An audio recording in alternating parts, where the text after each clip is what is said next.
When you look at what has happened across the country, very often in the wake of these school shootings, you find that the shooter, very often a teenage boy or 20-something young man, that person has been preoccupied with other school shootings in the past. And almost always, something brings them to Columbine. Operation Columbine is underway. My number one idol is Eric Harris. Union County deputies arrested 3 students for their involvement in that Snapchat post saying, quote, "Get ready for Columbine Part 2. The search is now over for an armed and dangerous woman in Colorado. Authorities believe that she was infatuated with the Columbine massacre. Less than a month ago, a 21-year-old known as Arthur A. went into his old secondary school in Austria and took the lives of 10 people before turning the gun on himself. It was the deadliest school shooting in the country's history, and when I started to read the details of the case, I could already tell where this was headed. A social outcast who targeted his old school, used a shotgun in the process, and frequented some pretty strange parts of the internet. Arthur A. had the makings of a Columbiner, a sub-community on the internet that researches, discusses, and sometimes obsesses over the perpetrators of the Columbine massacre, Dylan Klebold and Eric Harris. When Klebold and Harris entered their high school on the 20th of April 1999 and took the lives of 13 people, they left behind a blueprint that would unfortunately live on for 2.5 decades and shows no signs of slowing down. This is what they wanted. They didn't just plan the actual shooting, they also planned the legacy that it would have, knowing that their journals would be read, their plans would be publicized, and their home videos would be watched. Since Columbine, there have been hundreds of shootings around the world, and the amount of times you can link it back to Dylan Klebold and Eric Harris is actually frightening. Arthur A. was no different. He used their photos as his profile picture online. He was active on Tumblr, where he reblogged videos of Dylan Klebold and posted pictures of guns he had purchased. It was obvious he had quite a bit of affinity for the shooters, and this is unfortunately all too common. Here are some other recent cases that have direct links to Columbine. By analyzing them, you might start to notice some recurring trends and similarities between the cases. December 16th, 2024. A 15-year-old teenage girl known as Natalie Ruppnow walked into her high school and took the lives of 2 people before taking her own life. Here she is wearing a KMFDM shirt, a German industrial band that just so happened to be Eric Harris's favorite group. Here he is wearing the very same t-shirt in Columbine High School. The band have had to come out and publicly say that they're against violence because of instances like this, but in reality, without Eric Harris's influence, I don't think that Natalie Ruppnow would have even worn this shirt. Her online activity also shows the affection and the obsession that she had with Dylan and Eric. September 26, 2022. A 34-year-old known as Archum Kazenstev took 2 modified pistols into a building called School Number 88. He took the lives of 18 different people, which included 11 students and 7 people who worked at the school. He also injured a further 23 victims before taking his own life, which means that he shot over 40 people in the span of only 18 minutes, and he did this all with 2 pistols that he customized himself. He actually put chains on the guns that contained the words Dylan, Eric, and Columbine. The influence was clear as day, and it was almost as if he did this as some kind of twisted tribute to the pair. January 10th, 2020. An 11-year-old boy in Mexico called Jose Ramos asks his teacher to go to the bathroom early in the morning. 15 minutes later, he came out of that same bathroom dressed in suspenders and a white t-shirt that said Natural Selection, the exact same attire that Eric Harris wore on the day of the Columbine attacks. He proceeded to shoot and kill one of his teachers and injure 5 others. Before beginning the shooting, he said, "Hoy va a ser el día. Today is going to be the day." He then turned the gun on himself. He is the youngest school shooter in Mexico's history, and to my knowledge, he is the youngest ever shooter that has been directly inspired by Columbine.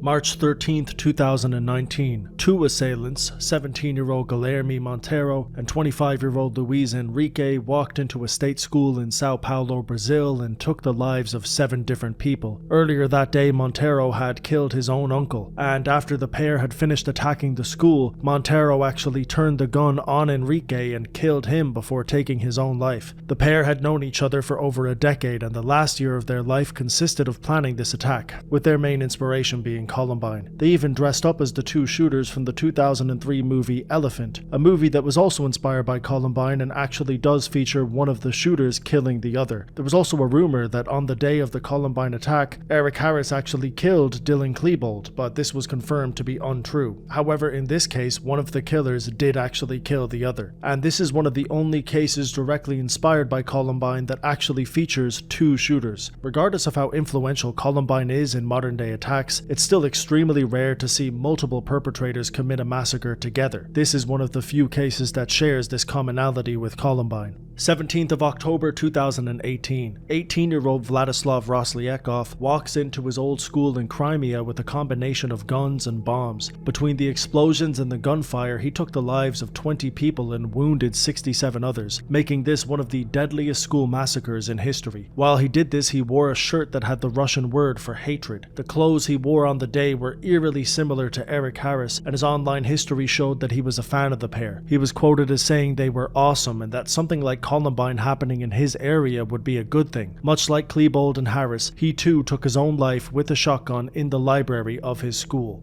Those are just a handful of examples in the last few years of cases that were directly inspired by Columbine. In 2014, ABC News did their own report of the ripple effect that the massacre had, called The Chilling Legacy of Columbine, where they detailed even more examples of people being blatantly inspired by Dylan Klebold and Eric Harris.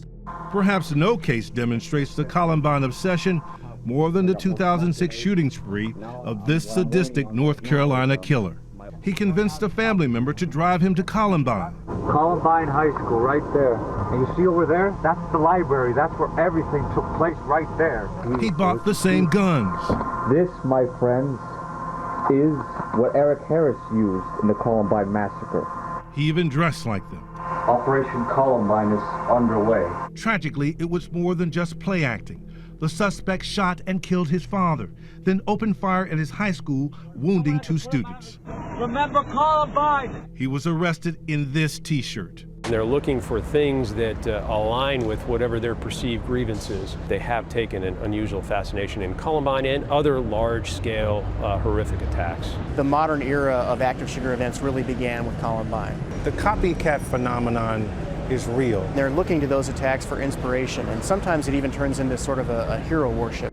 In this report by ABC News, they state that 17 attacks can be considered as directly linked to Columbine, but they also say that 10 of these attacks were in the last year, which shows that even then, the number of copycats were growing at a rapid rate. Every single case that we have discussed in this video came after this report, and the amount of cases I did not talk about greatly outweigh the ones that I did. If I was to sit here and reel off every single case that Columbine inspired, this video would literally be hours long. 17 almost seems like a small number in comparison to what's happening today, and it's entirely possible that that number is closer to 100 in 2025. Even when we look at a small number of cases that I've talked about in this video, you can see the varying specifics. Different countries, different ages, different genders, different backgrounds, and different cultures, but the one consistency that these killers have is the simple fact that at some point they gravitated towards Columbine, started to idolize these 2 killers, and wanted to emulate what they did. It's important to note that not every single person who spends time in these forums are going to go out and do what Dylan and Eric did. Sometimes they just have a genuine academic interest in the case, and a lot of times it's just a phase in their lives that they will eventually grow out of. These can be lonely, confused individuals who are lost in life and may have developed bitterness, apathy, and nihilistic tendencies that they are unable to express. They then see 2 people like Dylan and Eric who felt the same way as they did and expressed it in the most violent, concentrated way possible. It creates this gravitational pull to people who feel like misunderstood outsiders and want to be seen or heard. Dylan and Eric were the definition of seen and heard after Columbine. They were put on the cover of Time magazine, every major news outlet gave the case 24-hour coverage, and today they are some of the most copied mass murderers on the planet. You might be thinking that the answer is to simply stop talking about them, but I think we're past that point. 20 years ago that might have been an effective strategy, but today the damage has already been done. All of the material is out there, and anybody who wants to learn every single detail about this case can do so in the blink of an eye. You can't take down 2.5 decades of media coverage, but something people can do is start to understand some of the symbolism, iconography, and references that the Columbine case left behind. Like I said, a lot of these younger people are lonely, confused, and angry at the world, and Dylan and Eric left behind a blueprint to express that. It's a very unhealthy and sadistic blueprint, but it's one that thousands of young people gravitate towards, and if you were to ask a politician, a state official, or even the sheriff of a police department, government to explain this blueprint to you, I don't think they would be able to, and these are the people who are tasked with solving this complex issue. If you can't even recognize the type of language and expression that is being used by these communities, then it's going to be very difficult to have any kind of real conversation about this topic. Again, I'm not saying everybody who wears a specific shirt or browses a specific website is a violent criminal. In fact, most of them are never going to commit a crime in their lives. But if more people could start to understand why certain young people are expressing themselves in this fashion and following these killers, you might be able to open up a dialogue, and through that communication, you might be able to discern whether or not this is a person who has an interest in Columbine or an unhealthy obsession with Columbine. Because those are two very different things, and I think in a lot of ways we are further than ever from being able to create that distinction. You don't need to study every single school shooting, but I do think more people need to start learning about this one. I don't have all the answers, but what I do know is that this is not going away anytime soon. And unfortunately, I think the worst is yet to come. I do not believe that we have seen the deadliest attack inspired by Columbine. Something that people tend to forget is that Columbine was actually a failed bombing. They left propane bombs in the cafeteria and intended to kill hundreds of people that day, but when the bombs failed to go off in the school, they reverted to what they called Plan B and started to shoot people one by one. But when you look at the ripple effect that it's caused, the people they influenced, and the cult that they created, I think it's hard to say that they failed in their mission. On April 20th, 1999, Dylan Klebold and Eric Harris wanted to kill hundreds of people, and I think the unfortunate reality that a lot of people aren't ready to admit is that they succeeded.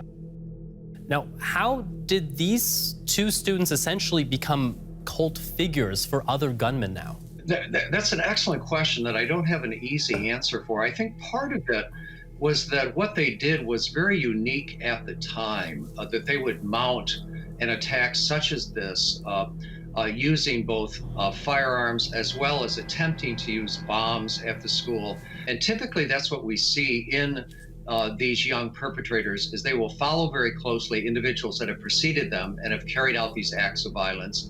And they both admire them, but then also they want to do them one better. And one of the dynamics that we're seeing in these cases is that the way that they do this one better is to try to have more casualties as well as to do something innovative. And at the time of Columbine, both the innovation and the casualties and the location of the shootings made a huge impression. It horrified, of course, most people, but for some, particularly adolescents and young adults who felt very disenfranchised, who felt not a part of the fabric of their school or of their community, this became, in a sense, an anti-hero identification, and they were drawn to these figures, wanting to be like them, wanting to make a mark that otherwise they were not making in their own lives.